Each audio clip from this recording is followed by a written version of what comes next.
chairing the committee. I'm a member of the James City County Board of Supervisors and representing the Virginia Association of Counties. Cindy? Good afternoon, Cindy Mester with the City of Falls Church and representing Virginia Municipal League, and honored to be vice chair. Okay, my screen is not showing everybody, but I'll try. Kate, would you like to introduce yourself? Sure. Good afternoon. I'm Kate Mattice. I'm the Executive Director of the Northern Virginia Transportation Commission. I'm representing the Virginia Transit Association. Okay, Noelle, welcome. Thank you. Good afternoon. My name's Noelle Pinkert, and I'm the Organizational Advancement Officer at Hampton Roads Transit, and I also represent VTA. Jim? Yeah, Jim Dyke, McGuire Woods Consulting, representing DRPT.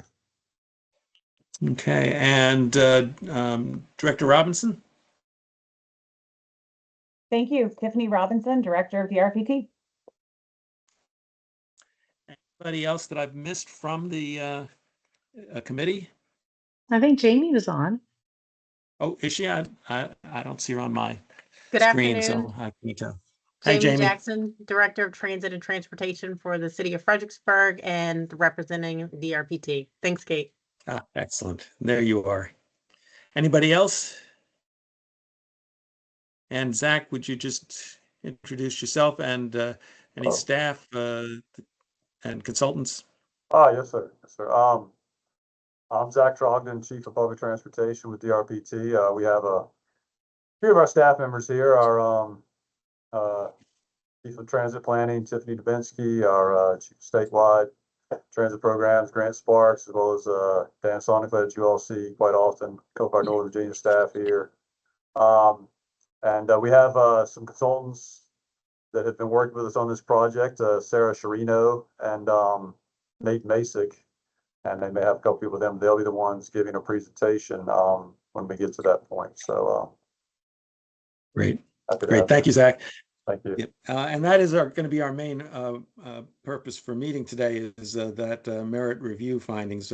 But before we do that, we have the approval of our May 13th meeting minutes. Does anybody have any amendments, corrections, or do I hear a motion to approve the minutes? So move. Okay, we have a motion to approve. All in favor, please signify by saying aye. Aye. Aye. Any opposed? Any abstention? Great. Okay. So we'll move right on. And again, appreciate everybody's patience as we worked through some technology issues. But hopefully you'll find today's presentation to be worth the wait. And so with that, let me turn it over to Sarah and Nate.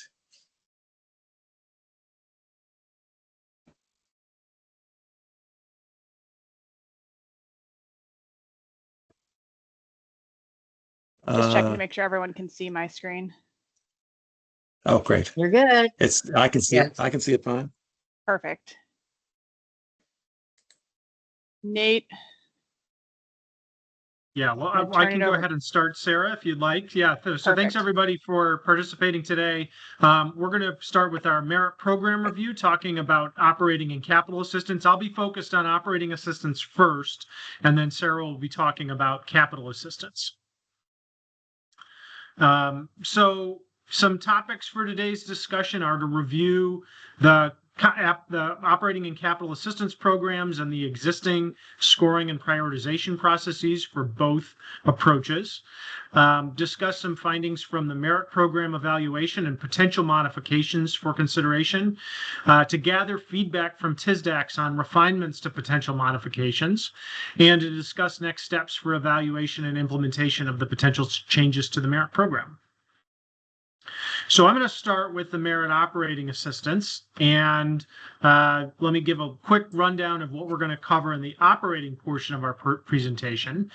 First of all, it's helpful to remember what merit stands for, because it does provide some guidance for us in terms of the big picture of what we're trying to accomplish with the approach to distributing operating and capital funding for transit in Virginia. And that's making efficient and responsible investments in transportation. So we're going to talk about the current approach and how it supports that and what some of its limitations are. We're going to talk about the goals that were established for this evaluation and the approaches considered to address those goals. We're going to talk about what we found from a scan of peer states and their approaches to transit operating formula allocations, including one state in particular which uses a performance-based approach similar to Virginia. And then we're going to talk about a focus scenario and key findings from our analysis. So first of all, I wanted to provide a little bit of a review of how the merit operating assistance allocation approach currently works. So I think this will be familiar for anybody who's been a member of TSDAC or following TSDAC for a long time, that this is the approach that's currently in place, which starts with really three-step process. First step is a sizing metric, which basically is trying to allocate the funds based on the relative size of the transit agencies or transit operators across Virginia.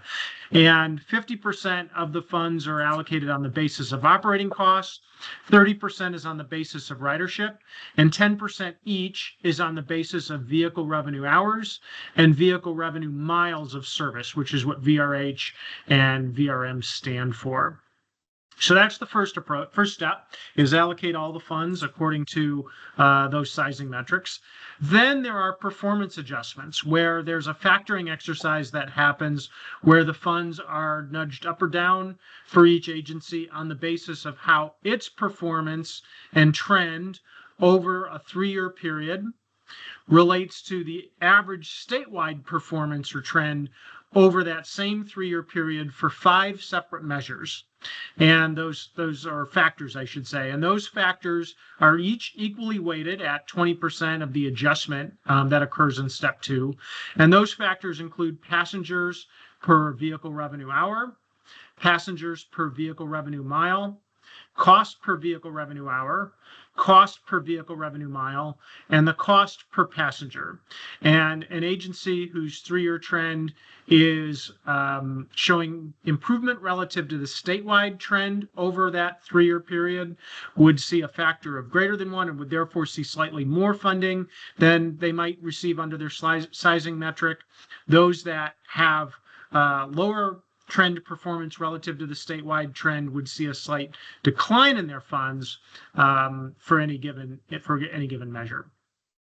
The other thing to keep in mind is that the merit program caps the funding that agencies are able to receive from DRPT at 30% of their prior year operating cost, which means that there is a capping that occurs after we complete step 2, and agencies that would be receiving greater than 30% at that point would have their funds capped out, and anything that they would not be eligible to receive because it would be a funding amount greater than 30% is then reallocated to the other transit agencies in Virginia.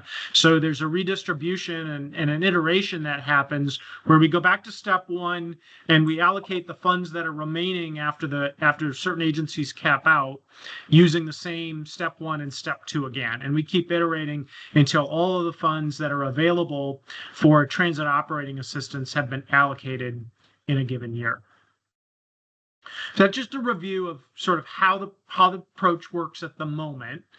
And we're going to shift to talk about some of the limitations of the current approach. So with respect to the current approach, we do see that the sizing assumptions place a significant emphasis on operating costs. So 50% of the sizing approach is based on operating costs. What that results in is, operating cost is an input metric. It's based on what agencies are putting into their service as opposed to an outcome metric, which is how much service that agencies are putting onto the street, which would be vehicle revenue hours, vehicle revenue miles, and ridership was an outcome metric because it's based on how much service is demanded by passengers for each agency. We also see that agencies may receive lower allocations despite cost-effective performance. So Petersburg, for example, had a 3-year trend on all metrics where they were improving in terms of their step 2 portion of the formula, but their allocations declined because they had a drop in their overall operating costs. So while they were seeing improvement in terms of their rate of cost per unit of service provided and their cost per passenger, because their overall operating cost dropped, their overall allocation dropped because of the significant amount of emphasis placed on operating cost as part of the current sizing metric. We also see some limitations of the current approach where the performance is rewarded for an agency for trends relative to statewide trends, but not absolute performance. So you can see examples of agencies that may have very strong performance, but they're sort of reaching the performance frontier in some way relative to the statewide performance trends, and they're not seeing as much improvement year over year, which would drive their performance trend adjustment up. Because it's not an absolute performance factor, it's based on how your trend in performance relates to the overall statewide trend in performance. So if you're a steady, high-performing agency, you may see a negative performance adjustment during a period of improving statewide trends. So there were some examples of agencies that had significantly higher than average absolute performance that was steady or slightly declining trends in a period of statewide performing improvement. So, for example, GRTC's size weight adjusted downward by 4.6% as a result of it. So it had very strong ridership, but it wasn't seeing the trends in service improvement that the statewide trends would show. Valley Metro was seeing a size weight adjustment that was a decline of 9.1%, and the town of Alta Vista size weight adjusted downward by 14.4%. So the amount it was receiving once its sizing factor was adjusted was a decline in funding, even though the absolute performance of these agencies was very strong. The other thing that we saw is that there are lower than average absolute performance, smaller agencies serving large geographic areas, but a steady 3-year trend in a period of improving statewide trends. Bay Aging, for example, we saw a size weight adjustment where it declined by 11.5%, even though it was seeing a steady trend in improvement. So what are some of the goals of this particular evaluation that we're looking at in this particular round? There's an emphasis on outcome-focused metrics versus income-focused. We talked a little bit about that, how ridership and service is an outcome-focused metric versus inputs like operating cost. Emphasizing the performance-based allocation. So that's part of the state statute and is a bedrock requirement of the merit approach, is to make sure that we're using a performance-based allocation as part of this. Looking at opportunities to simplify the formula, because there are concerns that operators aren't clear in terms of how the formula works to allocate funds, and there may be opportunities to simplify some of the iteration and some of the complexity of the formula to make it clearer in terms of how funds are allocated. And then we want to look at whether we can provide any year-over-year predictability in allocation, so agencies don't necessarily know how much money to expect year to year because there's some variability in how much is allocated. In part, that's because agencies' own factors that go into the formula change in a given year, but it's also because the statewide numbers change. The amount of money that's available to be distributed by the state changes year over year, and then we also see, your funding is tied in some ways to what your share is relative to what everybody else is operating statewide. So you really only see your numbers when there's a variety of numbers from agencies across the state, as well as the total amount of funds coming in that dictate how much is being funded. So thinking about other ways of changing the formula that help to provide some year-over-year predictability. Mr. Chair, I think there's a question if you wanted to recognize that real quick. Okay. I'm sorry, I All don't right. see who's got their hand up, but So, Mr. Chair, Yeah. it's Kate Mattice. I've got a question, and part of Yeah. it is, first of all, how would you like to handle questions? Maybe I'll start with that before then I ask my question, or don't, or wait. well, let me open. I mean, I do have a question on the last slide that I'd love to put out there, but I'm also, I just want to understand what your procedure is that you'd like to have it. I think if there's a question of understanding better the material being presented, ask it then. If it's a question that involves more discussion, then we can wait till the end. Perfect. So I just have two just on the slide before, Nate, and thank you so much. I know there's a handful of us that have been through this process several times.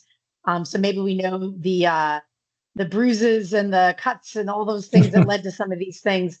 If I do recall, and help me clarify this, the idea of using operating costs was really intended to be, if I recall, was a proxy because it was the easiest way for all of our transit agencies to capture both passenger miles traveled as well as effectively the cost of living for those systems. So while we call it operating costs, if I recall, we're using that, but it's effectively representing something that could be much more difficult to collect. Is that true?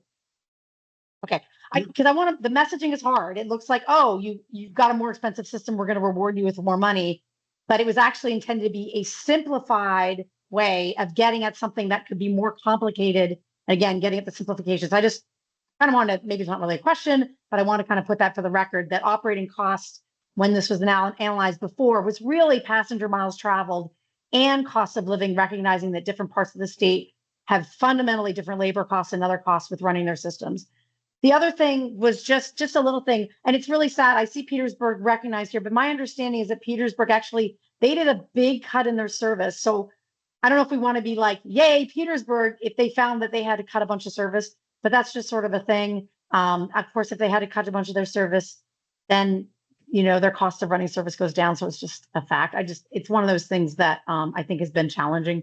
So maybe I just want to kind of put that out to sort of lay a bit of the foundation for some of us who've been watching this for 10 plus years or so. So thank you, Mr. Chair. Thank you, Nate. Nate, before you continue, can I jump in really quick? Only on one point I wanted to address, Kate, and I hope my staff, Zach and team, can jump in, because my understanding over many years, I'm not sure, you very well might be correct about Petersburg, but the data we were looking at, my understanding was, and one of the reasons it stood out to us is because they maintained service levels and cut costs at the same time. And part of that was because of losing an employee, and costs dropped for a multitude of reasons, but they maintained service levels during that period of time, and then were essentially, by the methodology, penalized for that. Can someone on my team verify that that is accurate? This is Grant. Can you guys hear me okay? Yes. Yes. Yeah, that is correct, that Petersburg was able to mostly maintain service levels, but they were able to cut costs, which they were penalized Fantastic. for in the formula. I'd love to be corrected on that one, because I know they're often a struggling community. So thanks.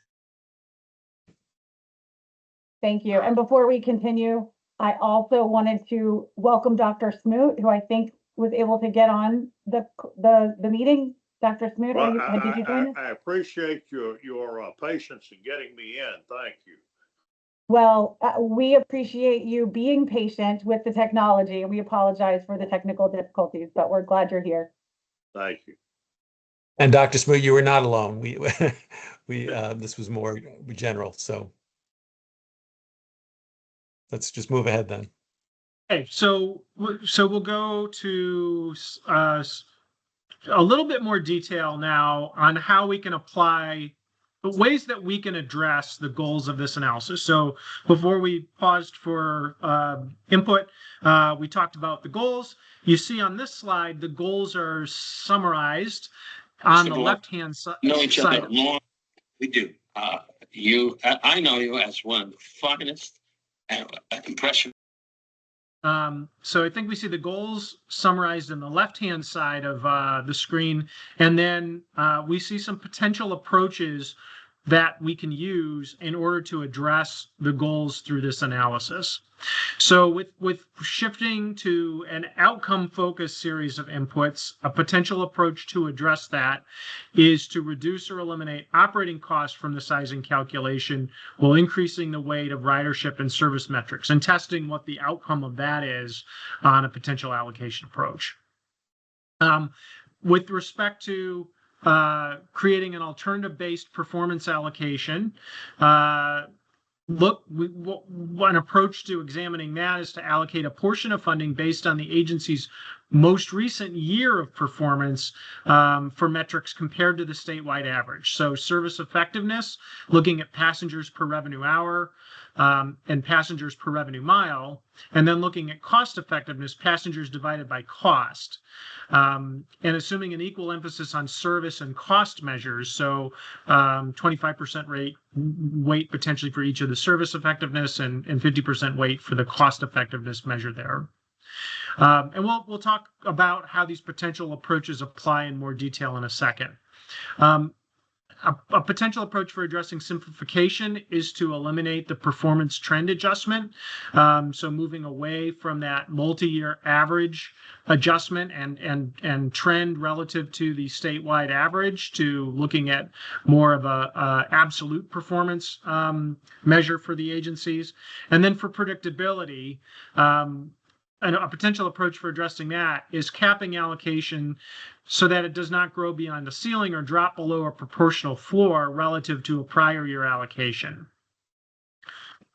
So we're going to talk about how we examined. Actually, we're going to talk a little bit about some of the research we used to help bolster the approaches that we talked about here. So we looked into what is the current state of other states' approaches to allocating transit operating assistance by formula.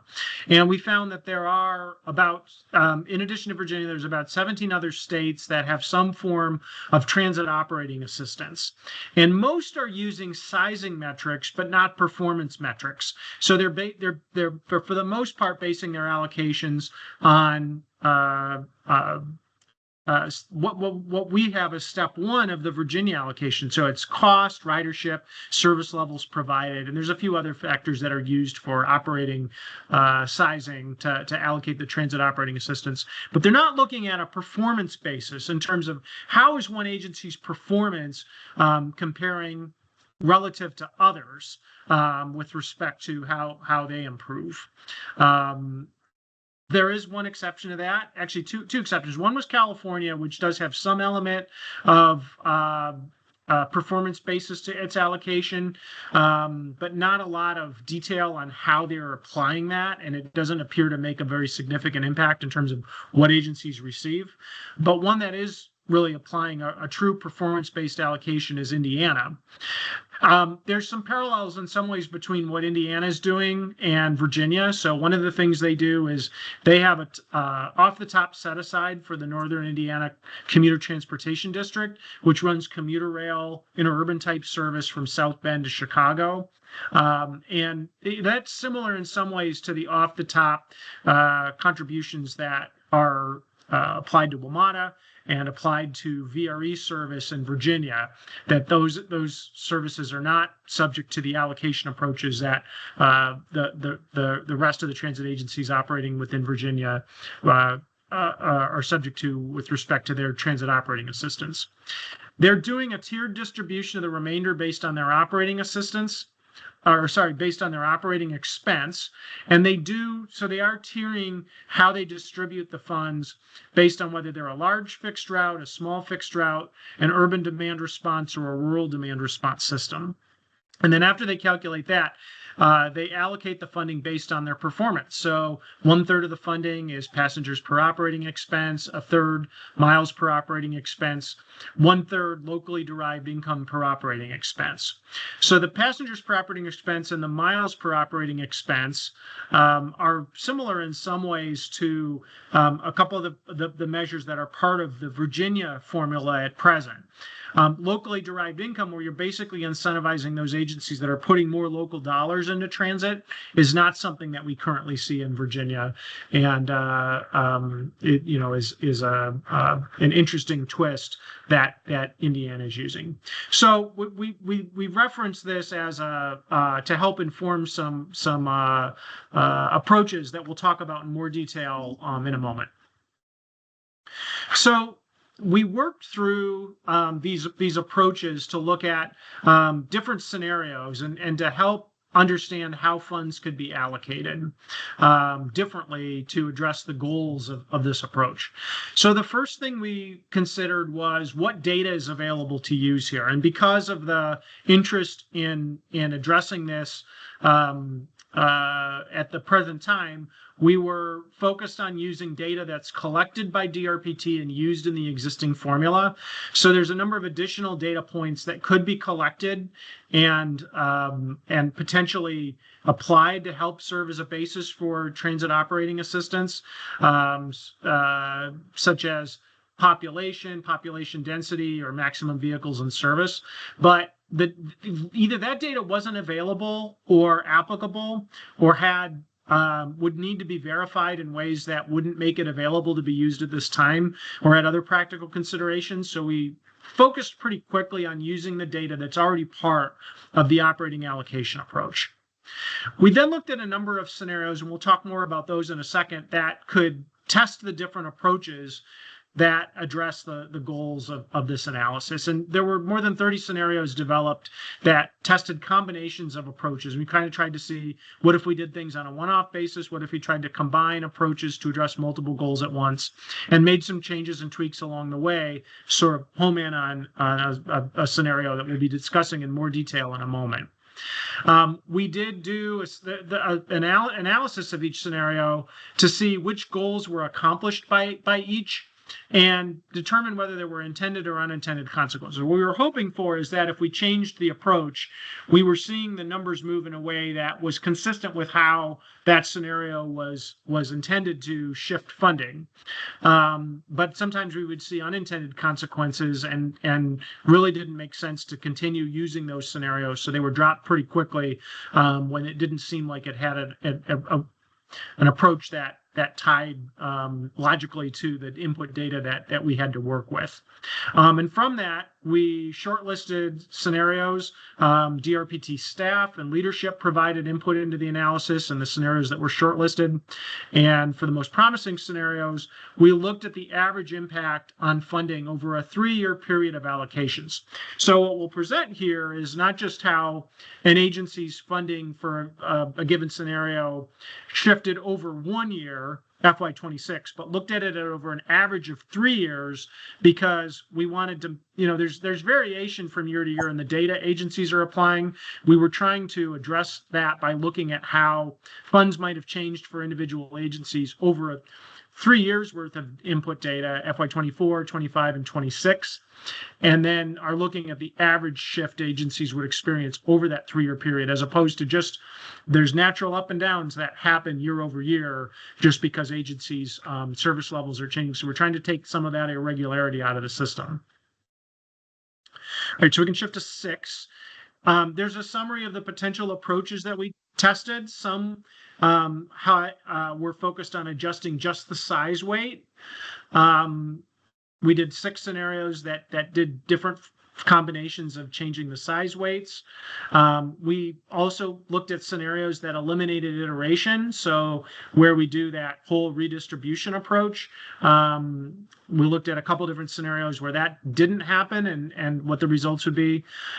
We did several different scenarios that changed to a performance-based allocation of redistribution. So after the 30% cap, looking at adjusting the size weight allocations without a performance set aside, and with or without a 30% cap. So in some cases, let me just explain what that means.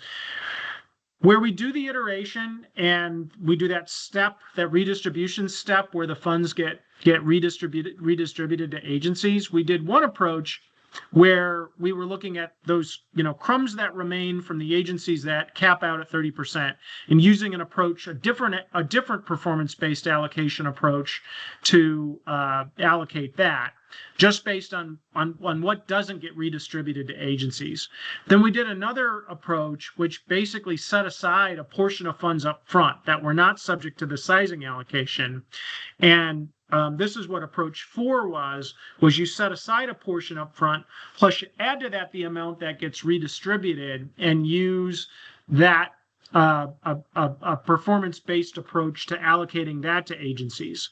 So what we looked at there was setting aside about 5% of funds up front and having a special performance-based allocation with the set aside. And we looked at 4 scenarios without the set aside and 5 scenarios with. And then the 5th approach we looked at to provide higher predictability was to test different caps to limit the growth and allocation over the years, and had a couple different scenarios we looked at there. And then there were 11 combination scenarios that used portions of all 5 of these approaches in order to test combinations of actions so that we could address multiple goals at once. So there were a total of 30 scenarios tested altogether. So some of the formula steps that we looked at in the scenario was changes to the sizing metric. We talked about how the step 1 accounts for the relative size of the agency, and in the current formula, step 2 adjusts the sizing based on the performance metrics over a 3-year period of trend performance relative to the statewide average over that period. We looked at a new formula component where basically you would allocate a portion of the funds based on a very simple 1-year performance-based allocation approach that's based on an agency's passengers per cost, passengers per vehicle revenue hour, and passengers per vehicle revenue mile performance over a 1-year period of data, or one year of data, and allocate a portion of funds based on that using these 3 metrics. So the advantage there, it's a little bit simpler than that new formula component would be a little bit simpler than step 2 and would have fewer performance allocation factors as part of it, and would use a single year's performance data in order to do that, which we're going to talk about in a little bit more detail in the next slide. So the rationale for this approach is based on some research in terms of, from UCLA, where they looked at the fact that some agencies are strong, cost-effective agencies, that their performance is highly cost-effective. Other agencies are service effective, where they may not be as cost efficient, but they're more service efficient. And then there's some agencies that are combinations of both. So it's important to be mindful that we have different types of agencies in Virginia. Some demonstrate greater cost effectiveness, where they show greater ability to manage costs and able to provide more service within their available funding. And a measure of that is their passengers per operating cost. Others, particularly in auto-oriented markets, may have lower operating costs but serve fewer riders, and it's a matter of what their service effectiveness measures out. How much are they seeing in terms of passengers per vehicle revenue hour and vehicle revenue miles of service that they operate? And agents, as I mentioned, some agency patterns will emphasize one or the other, and there are exceptions where we see in college towns and fare-free systems where there's both high ridership and oftentimes lower cost, and those agencies may do well under a variety of these measures. So the scenario that we sort of homed in on with respect to this as a potential formula makes a couple of changes to the existing formula. One is that it changes the sizing metric. So the current sizing metric, which is 50% operating cost, 30% ridership, 10% vehicle revenue hours, 10% vehicle revenue miles, would shift to slightly de-emphasize operating cost in favor of outcome measures. So in this scenario, the operating cost shifts down from 50% to 30% of the formula. Ridership increases to 35%. I'm sorry, that's 35% operating costs, 35% ridership. And then vehicle revenue miles and vehicle revenue hours are each 15% of the formula. So the two of those together would be about 30%. So if you add up ridership, vehicle revenue hours, vehicle revenue miles, then you would have outcome measures reflecting about 65% of the sizing metric, and then 35% of the sizing metric, or about 1/3, would be based on an input or cost measure. The second change to the formula is in the second half, the second step, which would basically, instead of doing a performance trend adjustment, that there would be a portion of funds that would be allocated on the basis of absolute performance. So the sizing metric would account for about 30. So the sizing metric would account for about 95% of the allocation of funds to agencies, and about 5% plus whatever is remaining from agencies that cap out at 30% would be allocated on the basis of their passengers per cost, passengers per vehicle revenue hours, and passengers per vehicle revenue miles trend. Absolute performance, not a trend, but an absolute performance in their most recent year, to show how agencies are performing with respect to that on an index basis relative to the rest of the state.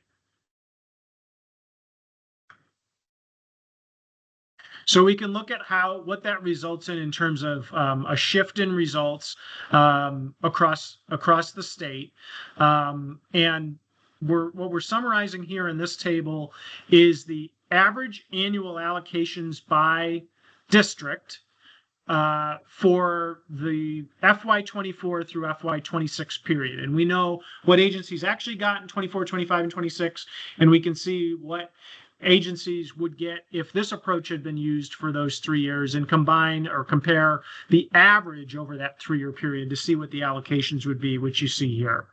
The agencies in green see a difference that's on the larger side relative to other districts.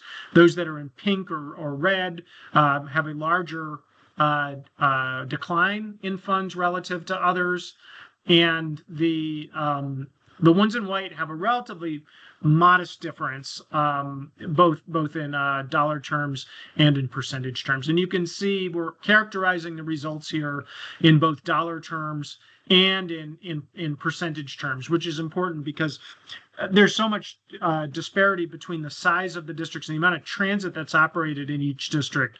So it's important to be mindful of how these numbers pencil out on a district by district basis.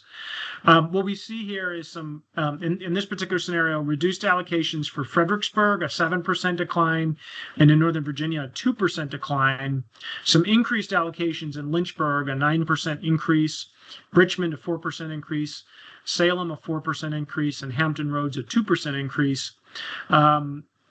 The results for most agencies negate the effects of the 3-year trend factor. So, we do see some year-over-year adjustment in what agencies receive, and as you can see in most districts, the percentage change is on the relatively small side as a percentage change, which is to some extent in line with what we'd say is the variation you do see year over year with agencies under the existing allocation approach. So the next slide, we can also look at that, how that compares by agency. So we see the results in this case, the average, again, over that 3-year period for individual agencies as opposed to for the CTB construction districts. So some of the findings with respect to this particular scenario is it simplifies the formula by removing the trend adjustment. So it's easier to communicate because that step 2 of the process is no longer part of it. The formula becomes more outcome versus input metric focused. But it still accounts for the vast disparity in agency size because, you know, as Member Matthijs mentioned a moment ago, there are the types of service operated vary by agency. Some are motor bus only, some are commuter bus, some are light rail. We have demand response services that are operated by agencies, and cost is a proxy for those distinct service types that are offered by the state in lieu of better data. Operated across the state, I should say, in lieu of better data from each agency.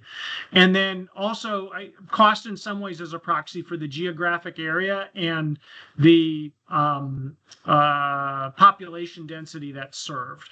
Because, for example, in a very large rural area, you may have a greater geographic area to cover and encounter greater costs as a result of that relative to a more urban area. It also shifts allocations mainly from the removal of the trend adjustment. So when we look and we see what was we made a couple changes to the formula here. What was the main thing that caused the change in what agencies received?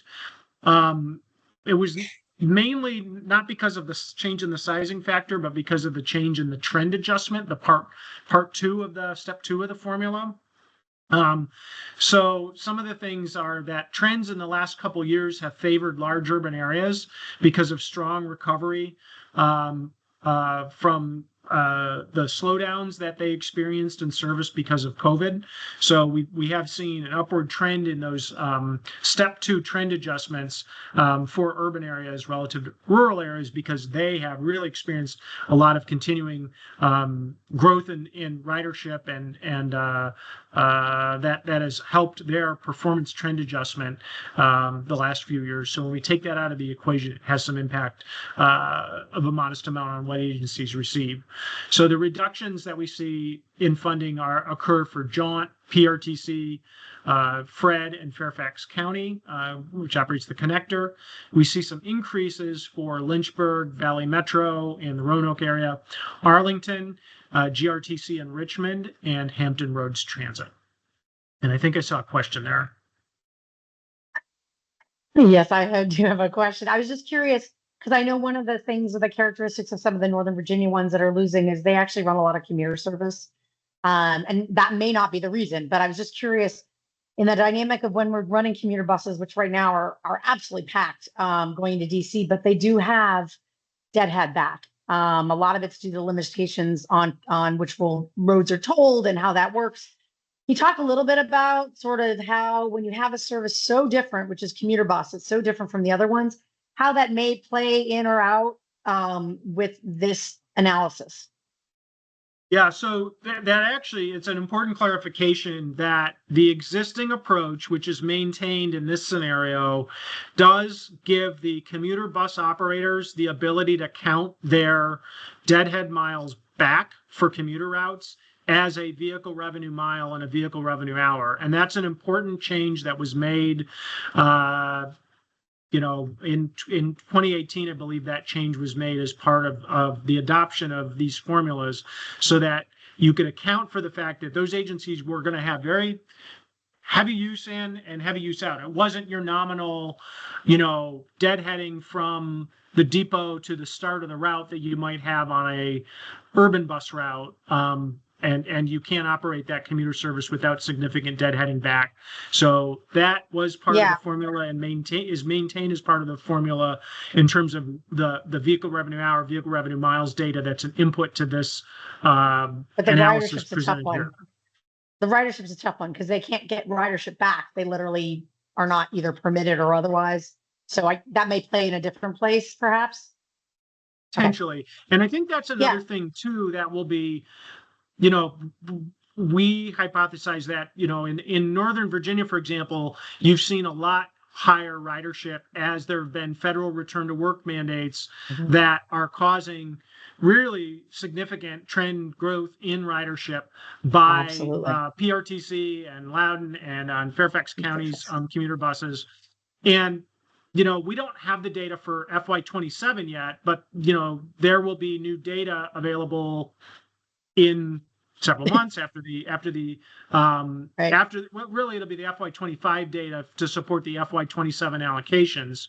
And that's going to start to account for that ridership growth, which is a major sizing factor and might result in some of those agencies that have had really robust ridership growth getting more as a result of their sizing factor. But we need to see that data So I was first to gonna know say, exactly how that plays out. So in the inverse here, are these showing the fact that for a couple years, those services did not have really strong ridership, but yet there's a sunk cost associated with running them? Yes. Maybe? Okay. Yes. It's great, Yeah, I because I think think we it's want to fair. explore that, because they're so different from some of the other bus services. So I appreciate you looking at that. Yep.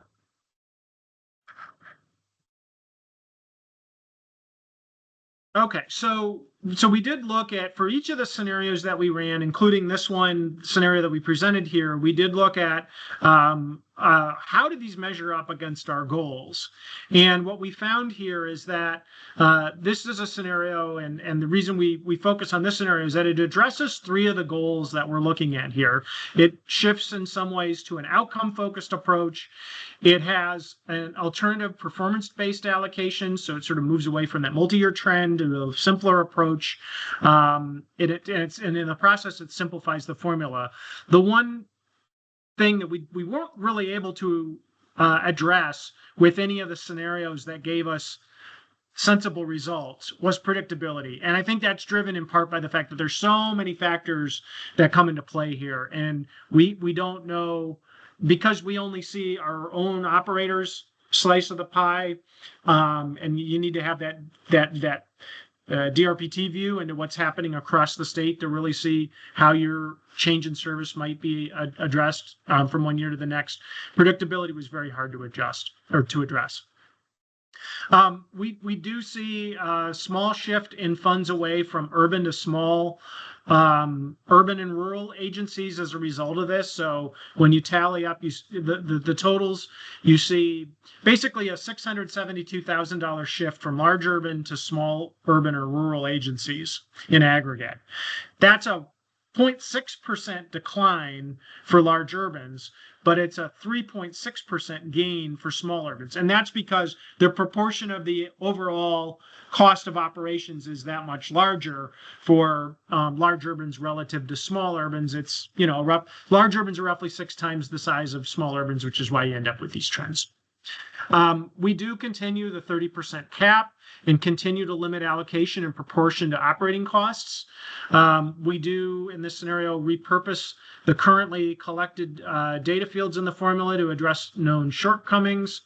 So we're working within the existing data in order to address the issues with the current allocation approach. And it doesn't radically change the basis of the formula, the outcomes. It seeks to address outcomes and to better emphasize service outcomes by agencies without radically changing the overall formula in which agencies receive funding.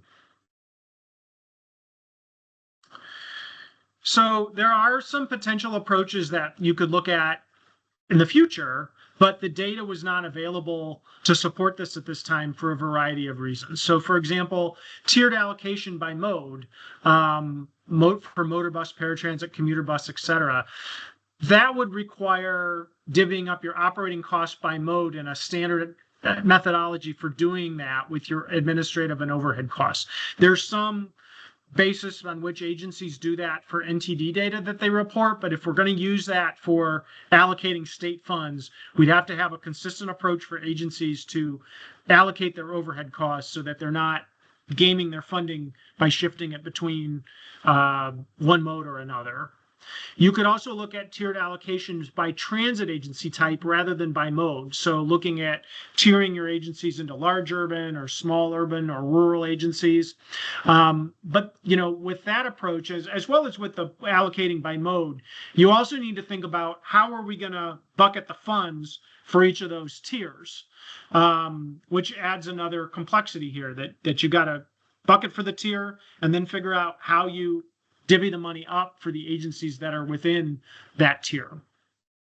Passenger miles travel is perhaps the holy grail if you could get that data by agency.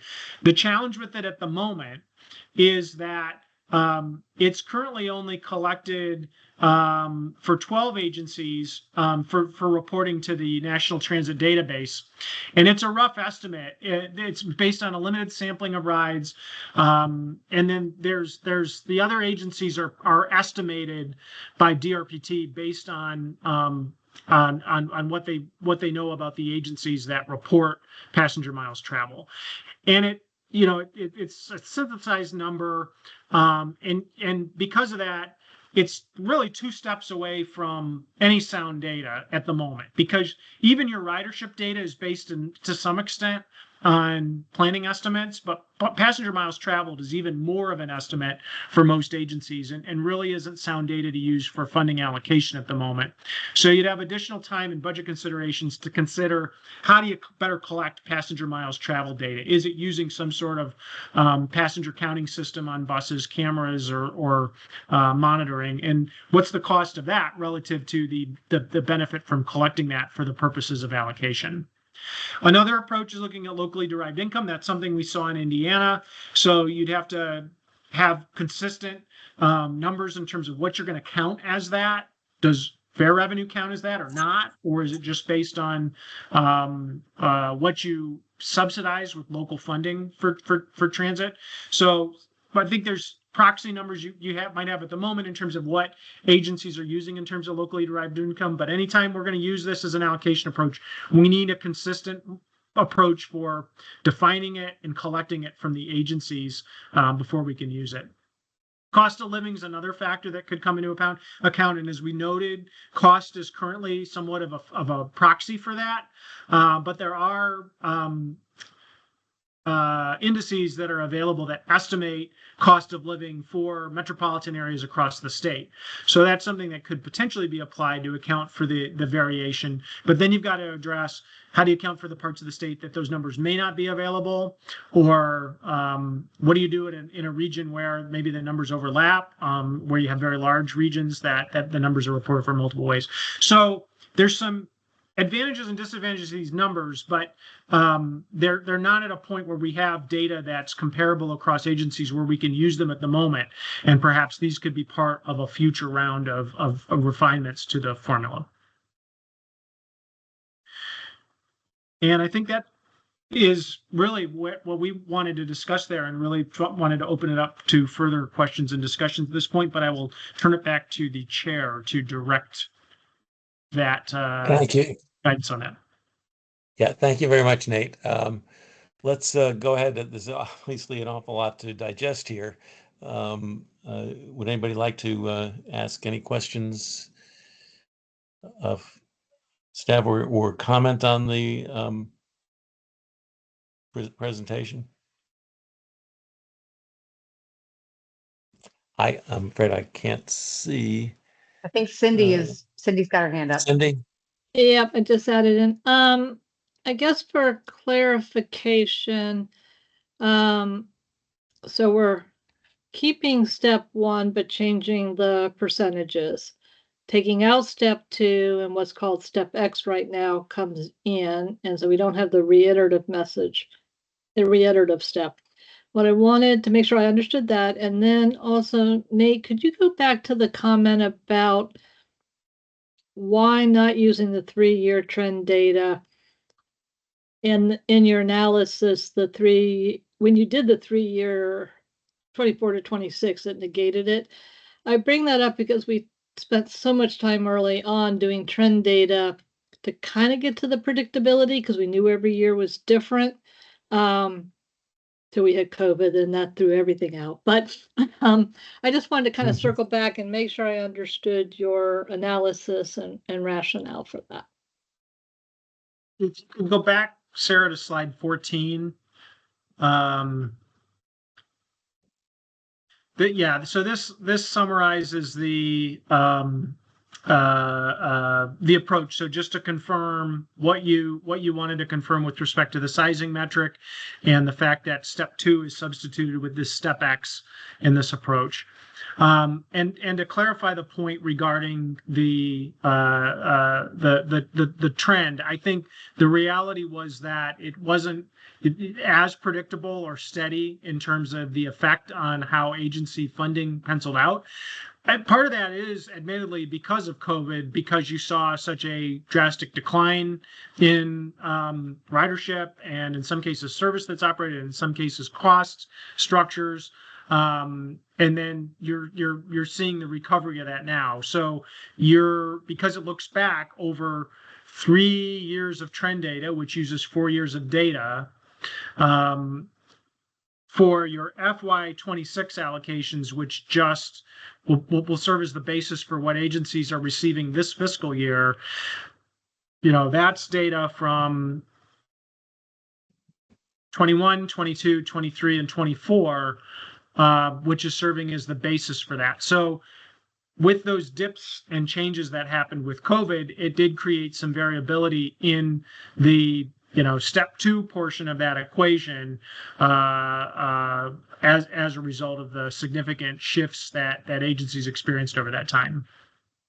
And then that played out in it where it was supposed to be this steadying factor. We found that it did create some because of the variation in what people were experiencing in terms of their trends relative to the statewide trend. It did create some undulation in terms of how much people how their trend was performing relative to the state.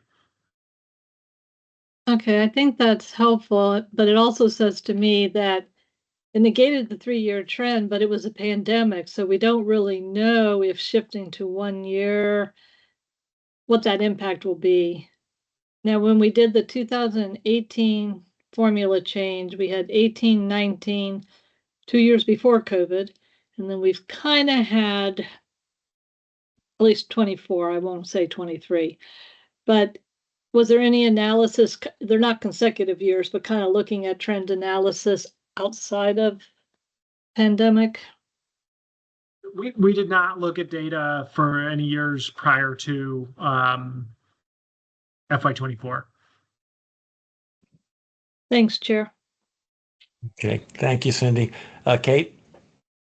Yeah, and just to add on to that, thank you, Mr. Chair, is so one of the things I know that we see in transit operations throughout the state, a certain region might be hit by severe weather, a huge snowstorm that shuts, and so it's going to affect our weather or labor issues or whatever. And I know at least some of the intent of doing something that was smoothed out is, let's say this year we have a horrible something that hits someone. I don't want to be, we don't want those things to happen, but it actually affects their system temporarily. I think snowstorm's a really great example. It might hit Blacksburg really bad, but it may not hit Northern Virginia, for example. And so one of the things is the opportunity, if you're taking this year's data to be using for next year's allocation, that was, again, part of the thing of smoothing it out. There may be instances where there be weather or labor. Those are the two that I can think of that may be a 1-year occurrence now that we're out of this pandemic space, but a 1-year occurrence that actually, anyway, it's something to sort of think about how DRPT would approach that. 3 years was intended to kind of smooth that out when you have those strange things that go on. So I just maybe want to put that up for consideration. You including a Beyonce concert or a Taylor Swift where they contribute to well, public okay. transit? And so, yeah, absolutely. Major ridership to go see a concert is awesome, but it is kind of a one-time thing unless they get more things next year, Mm-hmm. Yeah, I think that's it's a good point. I would note that most of the impacts of those 1-year dips are going to be felt in your sizing metric portion of the equation versus the trend analysis portion of the equation. So on slide 14, you're saying it would be felt mostly in step 1? Yeah, because that's the vast majority of what agencies are actually getting is dictated by their sizing metric. So if you had a significant dip in ridership or a significant bump in ridership because of that concert or whatever, that's going to play out with your sizing metric, which is based on the most recent single year's worth of data. The trend factor, which in the current formula is in, if we go back to slide 12, 2 slides back, these trends are, are rounding what you get with respect to the sizing metric. So it would have some impact on what you would get, but not as much as the sizing factor would change your money. Other comments or questions that anybody has? Just maybe a confirmation, because going between slide and 12 and 14 in this conversation was helpful.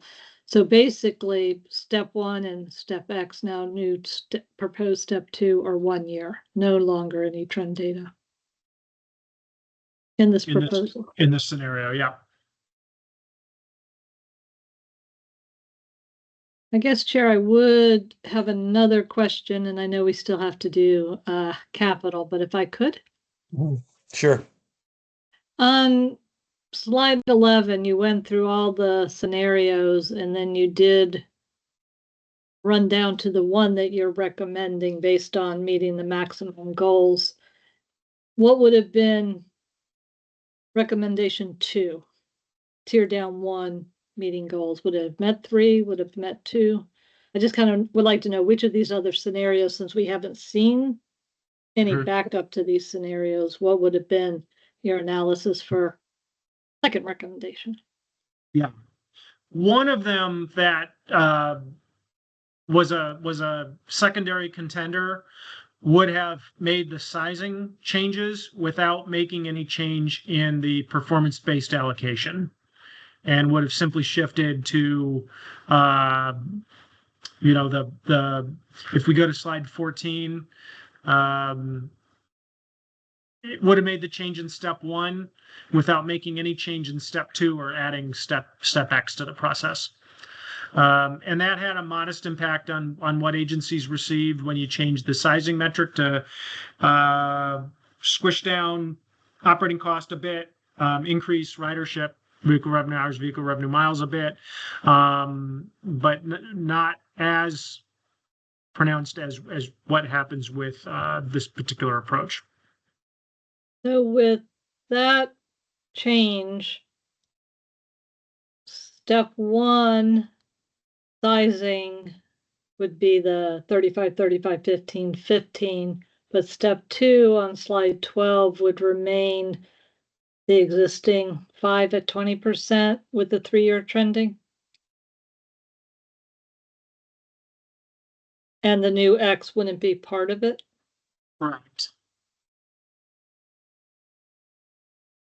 I guess, Chair, I would say it would be helpful for me to see contender number 2 in the chart analysis that are on, what slide is that?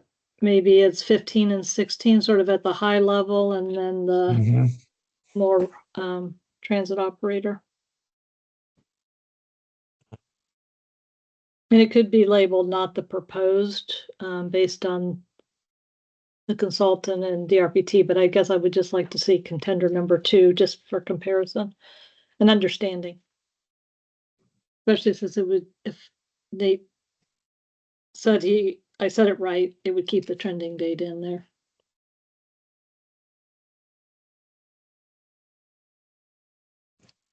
Thank you, Is Chair. that something?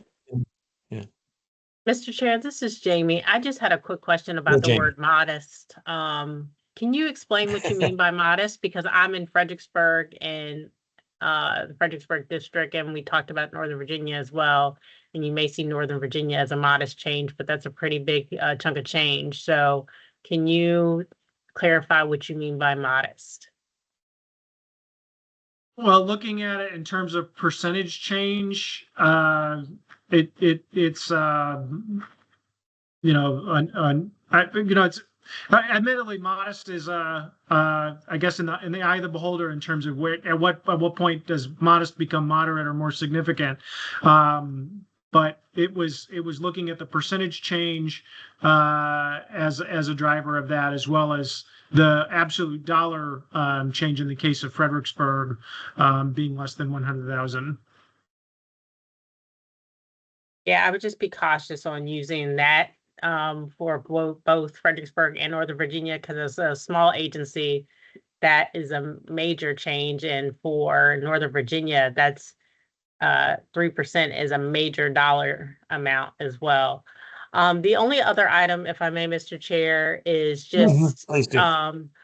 I do agree, if I heard it correctly, that having a trend, taking out COVID, but having trend information is probably preferable. I'll let the group or the committee marinate on that more after we finish the entire presentation. But I don't think we have enough data to say that the trend is not beneficial yet. That's all. Thank you. Thank you. Anybody else have any comments or questions? Sir, I believe, Dan, you're on here, right? Dan? I'm here. Hello, everybody. I mean, he's worked with the trends. I think Hi, he Dan. can maybe say a little bit about being in the thick of it. You know, what maybe some of the concerns are, or, you know, some of the, yeah. Sure, I'm happy to chime in on the trends and why we're looking at moving away from them possibly. One of it, so the 3 year, it's actually 4 years to get a 3-year year-over-year trend of how agencies compare to the statewide total trend. And what that ends up doing is it becomes more important how an agency compares to its previous performance in that trend line than it does to the overall state total. And so what you could have is an example of an agency that maybe has very good performance metrics year over year for 4 years that has a flat trend line. Whereas the state may have total trends that are significantly lower or worse off, but are on a slight increase over that period of time, and thus the first agency mentioned would receive a lower allocation because their trend isn't going upward compared to themselves in previous years. It's quite complicated without looking at kind of graphs to explain it, but that's the easiest way I can kind of wrap my head around it. Kate, you have a question. Well, it's actually just a comment. Thank you, Dan, because I think that, and I know Cindy and I think even Jamie mentioned it. One of the things, knowing the data, right? I know one thing you guys have been fantastic in the past is we've effectively workshopped these scenarios, seeing the different analysis. I do hope that TSDAC has the opportunity to dive in a little bit more and get educated a little bit more on these assessments. I know that's something that we've done in the past. So, because this may be phenomenal, but until we really understand and see the data behind it, it's kind of tough. So I do hope we have that opportunity. And we love data analysis, at least most of us, but I think also we're DRPT's resource. We were set up and we have a great mix of providers and local governments to be able to be the DRPT resource and support or counterpoint or dialogue before this proceeds. So I do appreciate this and hopefully that you'll use us more. And since I jumped in, Chair, I will say slide 18 is interesting on other potential alternatives. I would need to think about and know more about them, but I also am concerned if we don't have the data and the ability to manage it, and our operators wouldn't have the ability to gather the data. But there are, this reminds me back in 2013, John, when we ended up coming with proxies because we couldn't get data and we couldn't get the ideal. And here we are, right. Regrettably the same position, but I do think we have performance measures and we've had some good outcomes. And it's interesting to see some of the states aren't even as engaged as we are on the performance side. Thank you. We shifted back to slide 6 here just a moment on that back one question there. this demonstrates some of the issues we're seeing with respect to the performance-based allocation and some trends in funding that we're seeing that are sort of unexpected relative to the goals of the performance basis. So I actually have a follow-up, and I apologize just because I'm reminded. Did you guys look at all at looking at trends that are not about statewide trends, but about trends, agency trend to itself? Does that make sense? Like, I don't know if you guys looked at that as compared to other parts of the state, if you ever did trend analysis, just looking at the trends of each individual agency. So that would be like how an agency's own trend performance compares to itself without taking into account the state. Yeah, that was not something we looked at as part of this analysis, but it's an interesting approach to consider.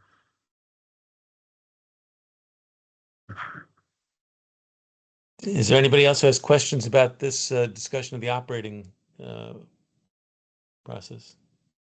I'm just If going to not, close with a maybe- comment of incentivize and innovate and reward. So that's like, I don't want to have the unintended consequences that Nate was referring to earlier when they looked at some of the other scenarios. Thanks, Chair. Thank you. Thank you. So we're going to move on to capital. Yep.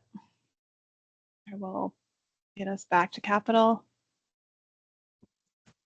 So moving on to capital, just like Nate talked through previously, we're going to give a quick overview of how the capital process works today and then dive into some of the findings. So today, transit capital projects are classified into 3 categories. State of good repair projects, those are projects that are replacing or rehabilitating existing assets and the project cost is less than $3 million. Minor enhancements are projects that are adding capacity or new assets, and the cost is less than $3 million. And that category also includes expansion vehicle purchases of less than or equal to 5 vehicles or 5% of the fleet, the greater of those two, as well as all projects for engineering design.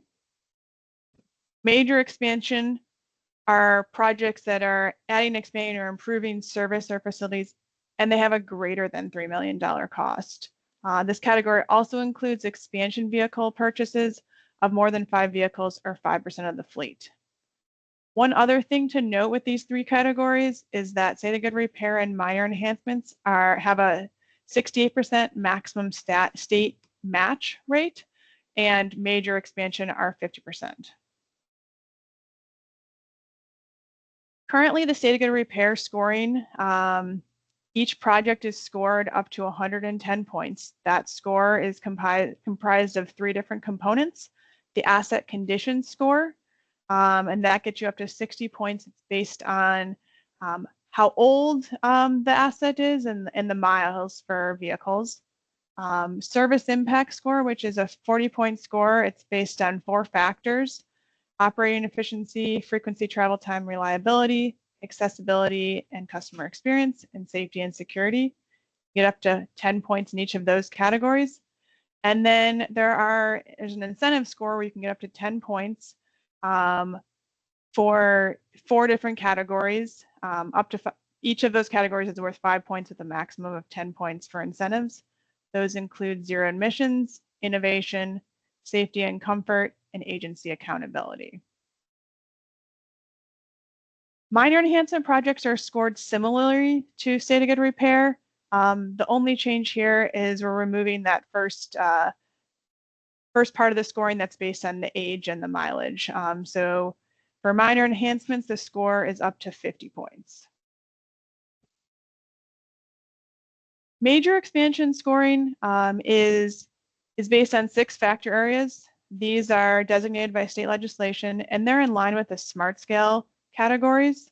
The scoring is different than SMART scale. These categories are measuring more transit-oriented scoring for each of these 6 categories rather than how SMART scale is scored. So when we reviewed the current capital assistance program, we found in general the scoring methodologies were prioritizing and funding capital projects in alignment with DRPT goals. We did find that there was some areas where there may be some room for improvement. We had projects that didn't fit neatly into some of the existing categories and scoring methodologies. Some examples of those included state of good repair projects that don't have a clear estimated service life. So those were then forced to get scored as the min category because they didn't have that asset condition score, and therefore were intermixed with those min projects rather than pulling those state of good repair projects out. We also found that there's a lot of projects that are over $3 million that were focused on replacing or rehabbing an existing asset. So that might be a repair to or a replacement of a operating facility. And those projects were scored under major. They're greater than 3 million, but it was challenging to associate any sort of change in land use or improvements that are in line with those 6 smart scale categories associated with those projects. We also found it interesting that vehicle expansion projects were scored either as major or minor based on if they were 5 vehicles or 5% of the fleet, and that resulted in different match ratios for those projects based on that fleet size. And then finally, we found that some of the incentive scoring categories may not be achieving the intended results, and we'll dive a little bit more into that in one of the future slides. So for those findings, we identified some potential improvement options for projects that didn't fit neatly into the existing categories. An option is to add some subcategories, as well as new scoring methodologies for those major projects that really have a state of good repair nature to them. For the vehicles, eliminating that differentiation between min and major for the size of the vehicle expansion, and just scoring all projects that relate to vehicle expansion in the same fashion under the min category. And then for those incentive scoring points, looking at eliminating underutilized categories or categories where maybe the incentive points weren't achieving the desired result, as well as adding some categories that were incentivizing agencies on good management of grant and using grant funding. So what do those new subcategories look like? Basically, we would propose adding the subcategories for state of good repair. So you'd have your state of good repair vehicles that have that asset condition score, as well as an other state of good repair that doesn't have that asset condition score.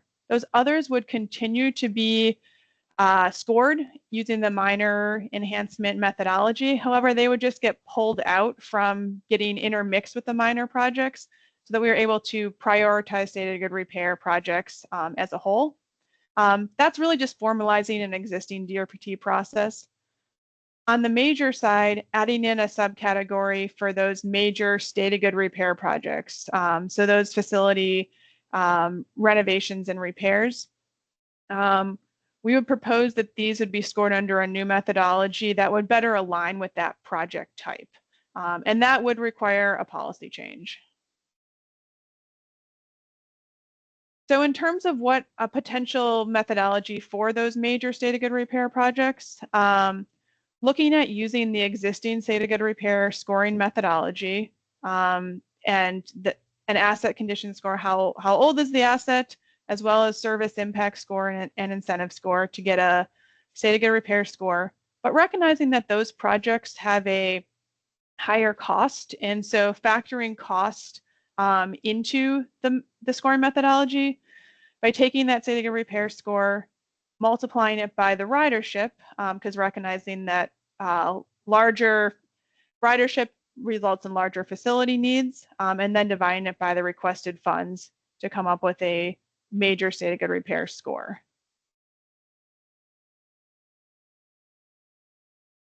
So looking at the current incentive scoring, There's 4 categories. And so what I'm going to show you here is how each of those categories, the percent of projects that were awarded points in each of these categories over the past 3 years. So you're going to see across the bottom, we have fiscal year 24, 25, and 26. And then the colors represent the light blue on the left side is state of good repair projects, min projects, and then a combination of both state of good repair and min is purple. So you're seeing for zero emissions technology that this was pretty underutilized. And we also found that it's not in alignment with some of the changing federal priorities.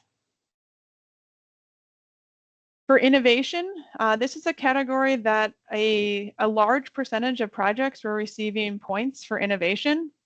Upon reviewing this, found that a lot of projects classified as innovative, but as innovation changes year over year, what was innovative several years ago is maybe not as innovative today. We also felt that a lot of the priorities for innovation were already captured in your service impact score, and those truly innovative projects are funded by demonstration grants. For safety and comfort, we found that this was another one that was fairly underutilized. And those priorities were also already captured in service impact score. The one that we saw the greatest trend with was agency accountability. And so you're seeing here that from FY24 to FY26, there's been a noticeable increase in agency accountability, which was a positive trend line and showed that those factors were encouraging agencies to submit their reports on time and do other DRPT related requirements. So the proposal, looking at those factors, the proposed incentive scoring would look at keeping that agency accountability. It's currently made up of 3 categories: Trans-Am updates, TSP and TDP updates, and then performance reporting. We'd also propose adding 2 additional categories for good grants management: project progress and project closeout. So project progress would award points to agencies that have no projects that are more than 2 years old and haven't been invoiced against. So it would incentivize agencies to show progress is being made on already funded projects. Project closeout would award points to agencies that have no projects that are more than 90 days expires. So it incentivizes agencies to close out projects in a timely manner. And for these, we would keep the 10-point maximum, but assign up to 2 points, or assign 2 points for each of the 5 criteria. So it would keep the scoring in the same thresholds, but would look at different ways of incentivizing. And can I just stop you for a second there and ask, Yeah. has this been a continuing problem? The accountability side, or is it something that we really see most agencies successfully completing? So, Go ahead, Zach. I mean, yeah, we've no, it's something that we've seen improvement on. So it's, it's been something that might work itself out as agencies become more accountable. This may not be needed, but it is certainly something that is, just keeping people on task with projects. But you can see that it's been trending very well, that agencies are being much more accountable with project completion. Okay, thank you.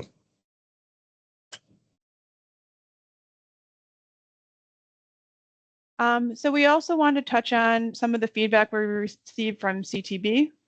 And so a couple of things that came up in our CTB presentation was concern that the current methodology for determining service impact score, so that's the 40 points based on the 4 factor areas, assigns a score based on the type of project, but doesn't evaluate the impact or need of the specific project. So all projects that are replacing revenue vehicles get the same service impact score regardless of the impact of the specific replacement vehicle. There's also concern expressed that the current state of good repair methodology does not incentivize agencies to maintain assets for a longer period than the asset's defined useful life.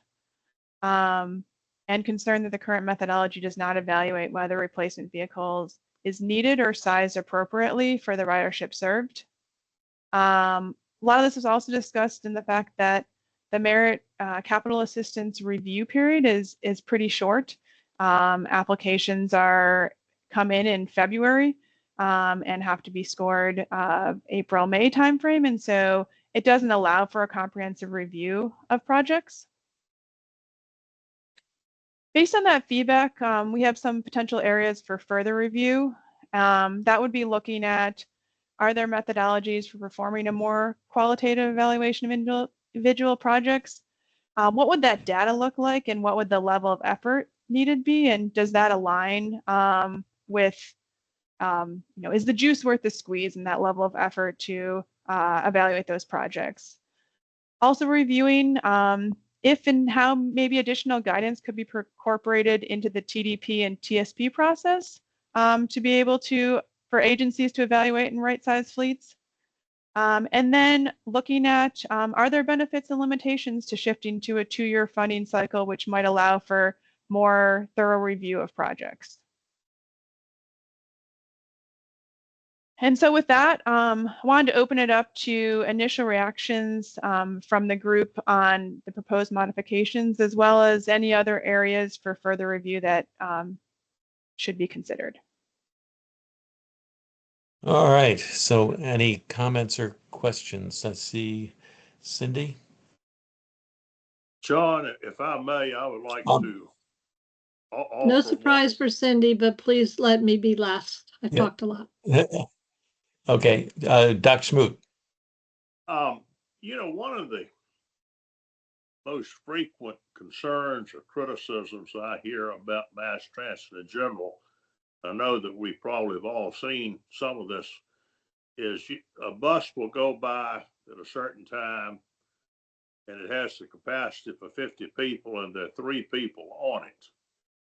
That same bus, by the way, may have gone by earlier in the day and there were 60 people on it. So that is related, I think, to this matter of having a right-sized fleet.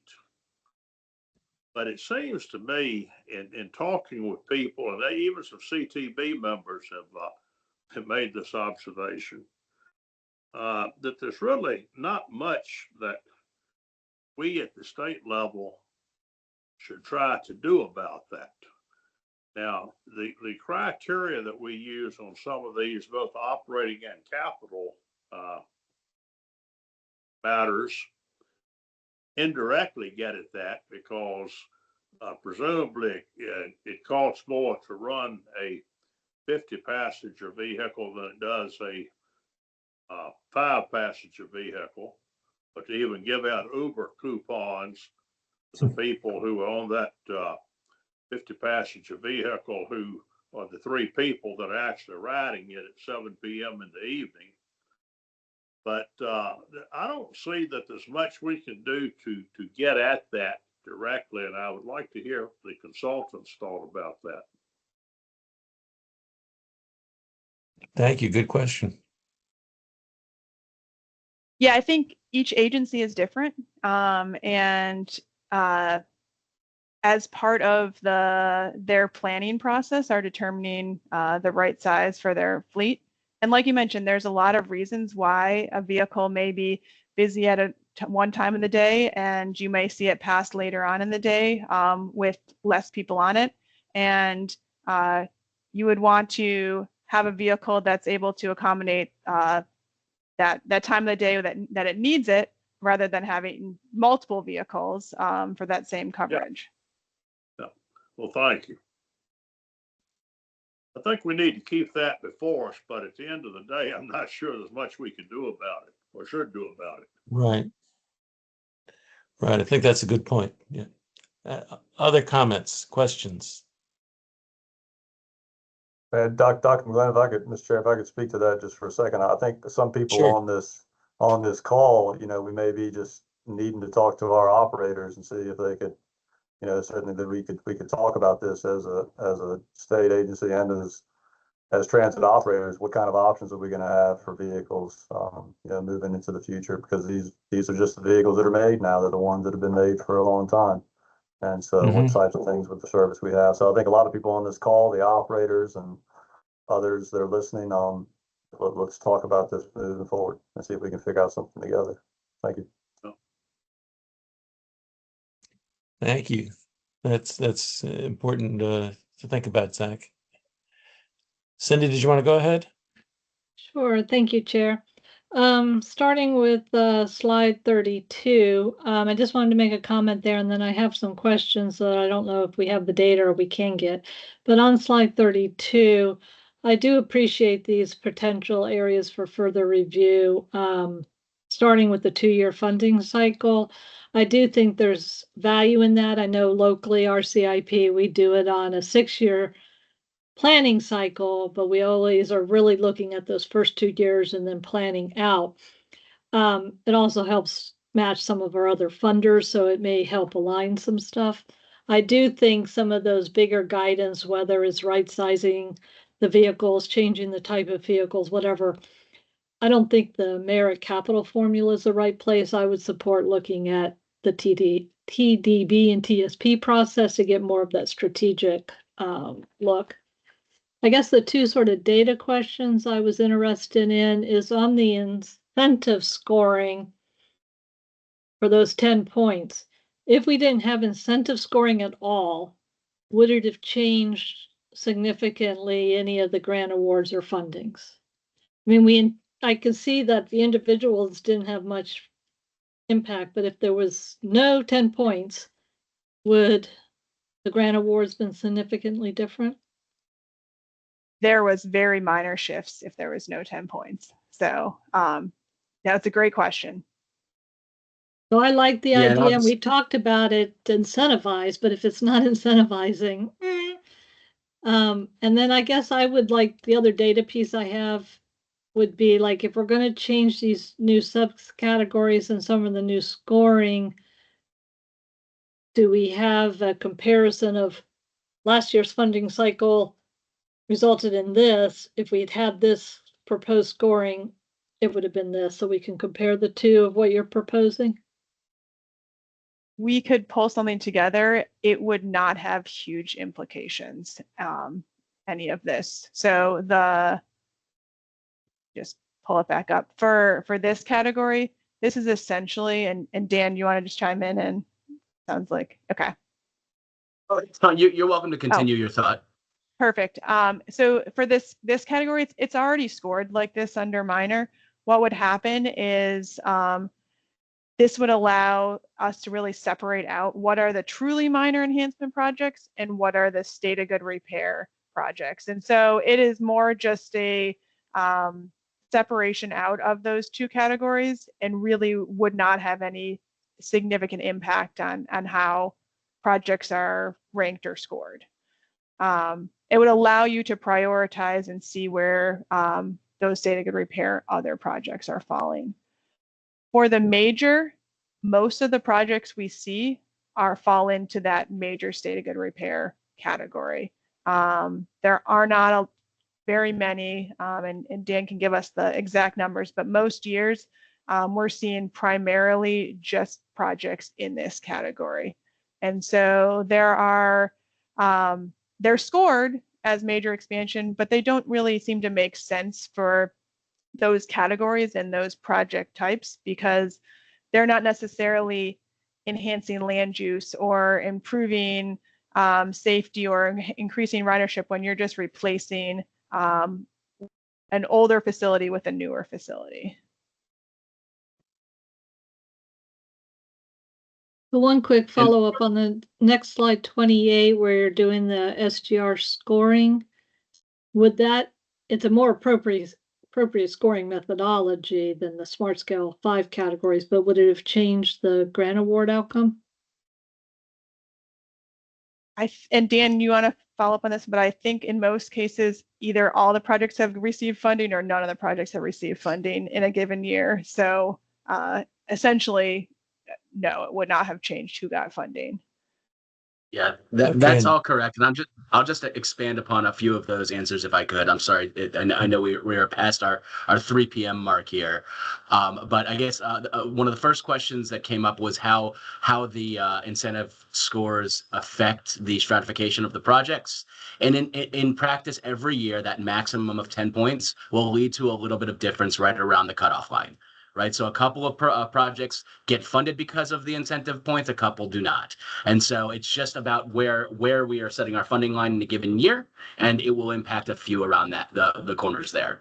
The other question on those incentive points were if we should be incentivizing these things, and if those issues were if it will be addressing issues.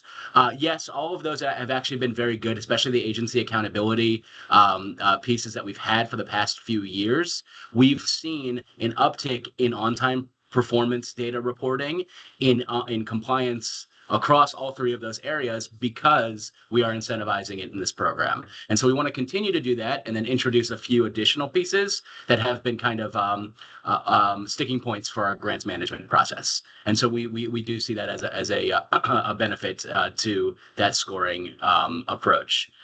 And then finally, the last question was, sorry, there was two other ones. On the previous slide, when we were talking about these new categories, this is essentially formalizing what we do informally today. So we already are looking at these SGR other items that cannot be scored with the asset condition score, and we prioritize those over the expansion minor enhancements. And so this is just formalizing it into two separate lists that allow us to more transparently show what we are funding in a given year. Same goes for the major side. As Sarah said, for the most part, we either fund all of the major expansions in 1 year or none. What this will allow us to do, it'll allow us to further incentivize or further prioritize the major state of good repair projects when those are scored next to the major expansion ones. So in our point of view, our kind of like SGR first approach to this whole program will continue and just kind of be enhanced by this process. Mhm. And I think So, that Dan, answered all of those. Yeah. Just from my uneducated information, remind me again of what would be an example of a state of good repair case that was not subject to the kind of um, standard of how at what point you want to replace. Certainly. So That- so ideally, we want all of the state of good repair projects to fit into that SGR list that compares age to expected useful life. Mhm. But as you Right. all know, there's a lot of different kinds of capital assets that our agencies purchase. And so we do not have state accepted useful life standards for many, many different assets. We also don't always have the in-service date of all of those assets if our agencies didn't keep track of it 10, 15, 20 years ago. And so this list serves to capture all of those items and score them essentially qualitatively, the same way we do minor enhancements. And so, So you are you're making a judgment about the expected life of the asset, but you don't have a predetermined expectation. Exactly. One of the eligibility review pieces are if they actually do need this, if they need to replace it. But because we don't have the numbers to do the math, we end up scoring it as a minor enhancement. And so this that captures a number of different kinds of projects. For example, tools and spare parts that agencies always need to have in their maintenance shops that are not necessarily even replacing something one-to-one, but are a couple of spare alternators. So we score them in that way to make sure that they have the supplies that they need. Great. Thank you. And then just to draw a line here, and I think this was approached, but the major expansion versus major SGR, that major SGR group would really be to replace facilities, admin and operating facilities that don't have an impact on expanding ridership, which is essentially what the methodology for scoring for major expansion is set up around. And so this just kind of, it allows us to do a cost benefit analysis and prioritize those in their own specific way.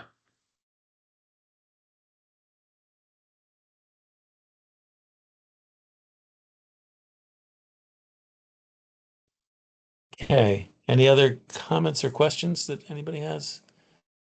Yeah, Mr. Jones, this is Kate Mattice. Thank you. This is great. I'm Thanks, actually Kate. really excited to see some of these proposals that have been put out on the Capitol. Obviously, just like any of this stuff, we just got this late Friday. So I look forward to some follow-up conversations. I am really intrigued and I want to learn a little bit more. I don't think we can do it now. The idea of moving to a 2-year cycle. Part of that goes through my head. Obviously, if I'm getting it right, Smart Scale is also a 2-year cycle.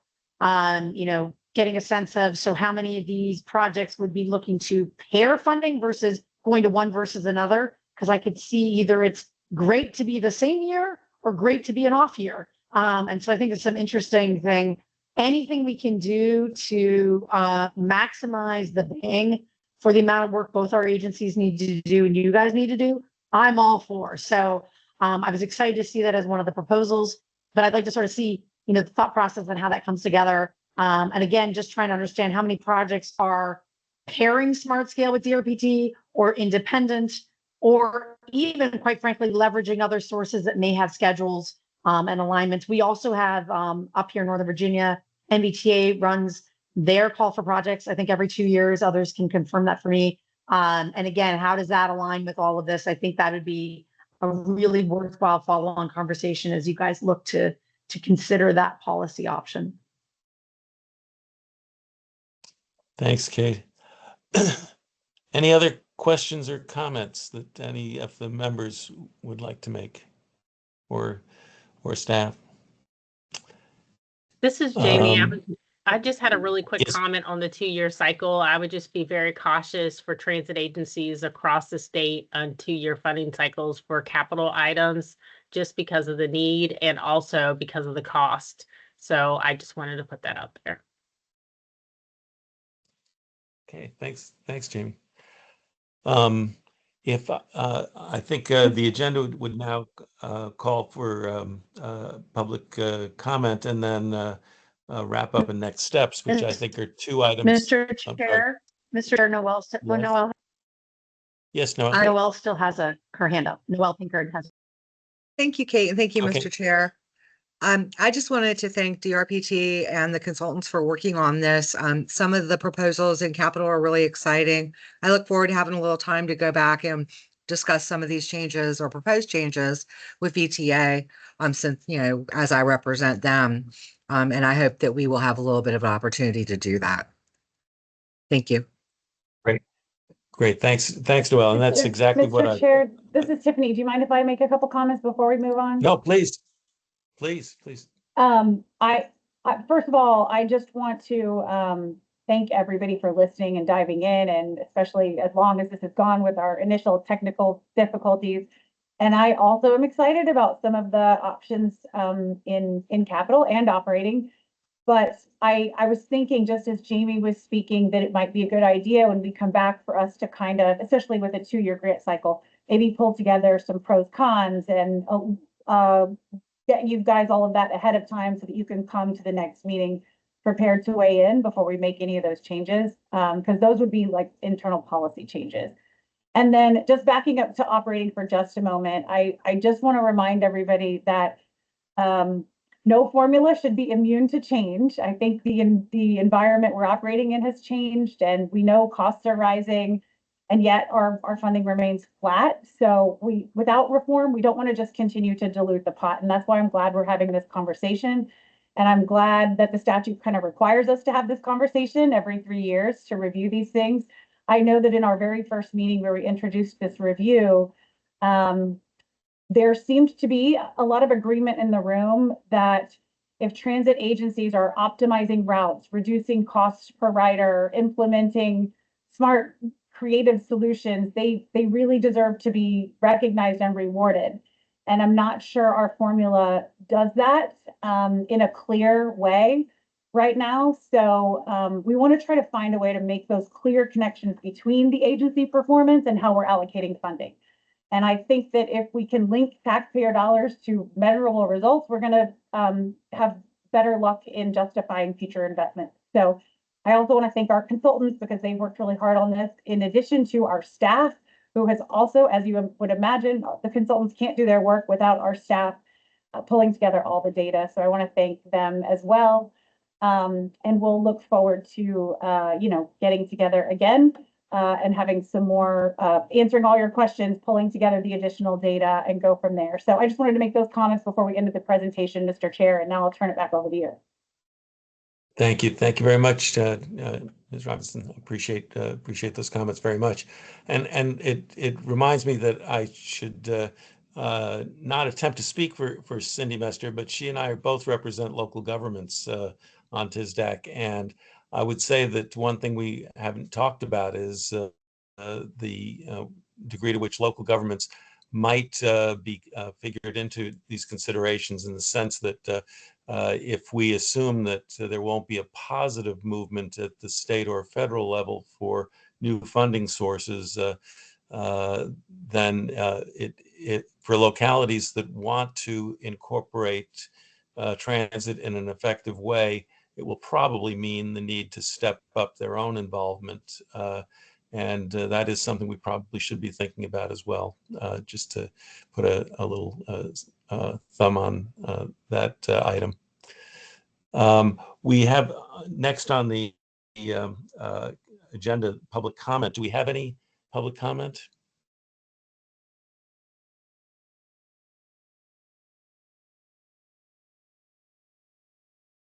Who would be keeping track of that? We check in with Jayla. Yes, as of right now, we do not have any. Okay, that's fine. That's good. Obviously, we'll look for a future meeting where folks will have a chance to digest this presentation and may have some comments that they'd like to make. So we'll move on then to the wrap up and the next steps. And I guess I'll turn that over to Zach. All right. Sarah, do you mind bringing up do you have the, bring that up again? I think we were just looking at getting feedback from you on this, and then, we need to go back to the CTB. We're looking at these things being implemented and possibly being adopted, in December or January, so either towards the end of this calendar year, the beginning of next year, for fiscal year 28, as we said. So, and then we the whole data thing we've been asked to consider, and again, thanks you to everybody on this call, whether there's new data that we can use to perhaps get a better outcomes for the operating allocation. So, or even for capital. So that's something we're going to continue to work on as we move forward on this effort. So maybe not everything's immediate term, but certainly stuff we want to look to in the short and medium term. So yeah, next. So the CTB doesn't meet again until September. And so we want to take some of your feedback today and look at that within our within how we could perhaps make some adjustments if necessary, or just take your feedback, consider which way we're heading. So we do have to get some things adopted in December. We do have to have a public comment period, and so that's something we're shooting for. After we meet with CTB again as well, what change we might have. So, Tiffany, did you have anything to add to that? I don't know if we're looking at perhaps coming back again before. Sure, I'll jump in, and then I'll go back to Cindy because I know she has a question. But sure. I just wanted to add to that we, as I mentioned before, I think we want to take all the questions that we received from today, and if anyone has any additional comment or feedback they want to add, we'll take that as well. But we also want to give everybody a little bit of time to digest it all. You know where to find us. So you most certainly can send comments and feedback to myself or Zach.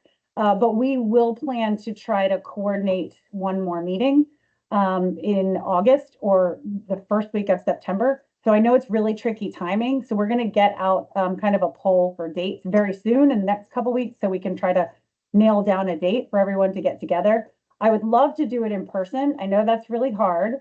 So if we need to do a mix, we can do that. But I envision it being a little bit of a workshop where we are trying to answer your questions, sharing pros and cons, being able to kind of pull up some data on the screen in real time. And most importantly, being able to review some proposals for recommendations that CTV would need to approve and or recommendations for DRPT's internal policies. So with that, that would all work within this timeline. And I'll turn it over to Cindy to see if you have questions. You have another question? Actually, you answered my question. Thank you, Director, because I didn't see a TSDAC meeting on this timeline, and I was going to strongly suggest that we reconvene to look at the questions and the follow-up we talked about, but also hopefully we can get some of that follow-up before the meeting to allow all of us that, as we said, represent other entities to do the touchback feedback. Because I would welcome being able to have a voice in whatever's going out for the public comment period. Thank you for that. We will work Thanks. really hard to pull something together, a presentation that answers questions that we can share with all of you members ahead of time, so that you can digest it again. I also want to just make sure that my request is clear and that we have all of you thinking about and sharing any additional ideas you may have. You all work with transit agencies as closely or even more closely than we do. And you hear different perspectives. And so as we're talking about these policy changes, you know, I give a lot of kudos to our staff and our consultants. Our staff is seeing this every day and kind of can easily pick up on what's working and what's not working. The consultants come in with expertise and look at things from a much different perspective and help to pull some of that out and hone in on how we might fix it. But some of you who are working in this industry every day also might have ideas as to how we can better tie performance metrics to funding allocations and showing better, showing the efficiencies that are happening in our transit agencies, or how we might incentivize that so that we can make our dollars go further. So with that request out there, I think that's what I'll say, and we will commit to getting you all the information so we can move forward and scheduling another meeting and hoping that this review can produce some important positive improvements in the program. Great. Thank you very much, Director Robinson, for those comments. And is there anybody else who has any item to come before us today? If not, I will adjourn this meeting of the Transit Service Delivery Advisory Committee and look forward to seeing you all weeks. Thank you, Joe. Thank you. Thank you so much, Thanks everyone. all. Thank Appreciate you. the Thank good you. conversation.